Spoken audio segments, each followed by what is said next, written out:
અને આ બધા વચ્ચે મોટા સમાચાર અમદાવાદથી। અમદાવાદમાં ભારતીય જનતા પાર્ટી જીત તરફ આગળ વધી ચૂકી છે, પણ એક મોટો અપસેટ, ક્યારેય ન પૂરી શકાય એવી ખોટ ભારતીય જનતા પાર્ટીને પડી।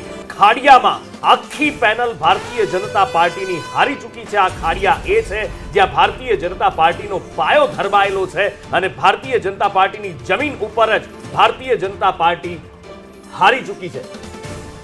આ બાબતે ઇમરાન ખેડાવાલા સાથે સંદેશ ન્યૂઝે વાતચીત કરીશું। કહેવું છે એમનું એ જોઈએ। ગ્યાસુદ્દીન શેખે ગઈકાલે જ આ દાવો કર્યો હતો કે ખાડિયામાં ભાજપ હારે છે। ખાડિયામાં જે ઇતિહાસ રચાયો છે, ઇમરાનભાઈ આપણી સાથે છે। ઇમરાનભાઈ, કઈ જીતની આશા અપેક્ષા હતી અને શું હતી?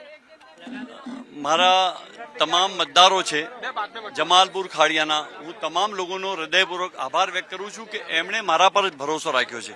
અને ખાસ કરીને જે પ્રમાણે જમાલપુર, બહેરામપુરા અને ખાડિયા, આ જે વિધાનસભા વિસ્તારમાં આવતા મારા તમામ વોર્ડના અંદર લોકોએ જે પ્રમાણે જે અમારો કેન્ડિડેટ હતા, એજ્યુકેટેડ કેન્ડિડેટ હતા, એને ભરોસો રાખ્યો છે।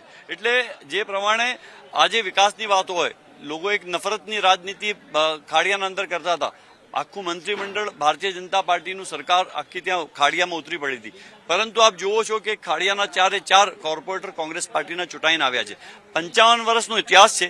55 વર્ષના અંદર પહેલી વખત કોંગ્રેસ પાર્ટીના 4 ઉમેદવારો જીત્યા હોય અને ત્યાંનો ધારાસભ્ય કોંગ્રેસ પાર્ટીનો હોય, આ ઇતિહાસ બન્યો છે। અને આ ઇતિહાસના જે પણ સાક્ષી છે એ જે જમાલપુર ખાડિયા વિધાનસભાના અમારા તમામ મતદારો છે। એકતા જોવા મળી ખરી એમ કહી શકાય? ચોક્કસ આ એકતા છે। આ એકતા છે એના માટેની એકતા છે કે અમે તમામ સમાજના લોકોને સાથે લઈને ચાલવાની હંમેશા વાત કરતા હતા। અમારા પાસે અમારું વિઝન છે કે અમારે કામ કરવા છે। અમે હિન્દુ મુસ્લિમની રાજનીતિ કરવા નથી માંગતા। હું સમજુ છું કે ભારતીય જનતા પાર્ટીના લોકો જે પ્રમાણે વાણી વિલાસ કરતા હતા, એ હિન્દુ મુસ્લિમની રાજનીતિ કરતા હતા, તેના સામે અમે લોકોને વિકાસની વાત કરતા હતા। એટલે વિકાસનો હું સમજુ છું અમારો જે મંત્ર હતો એ સક્સેસ થયો છે।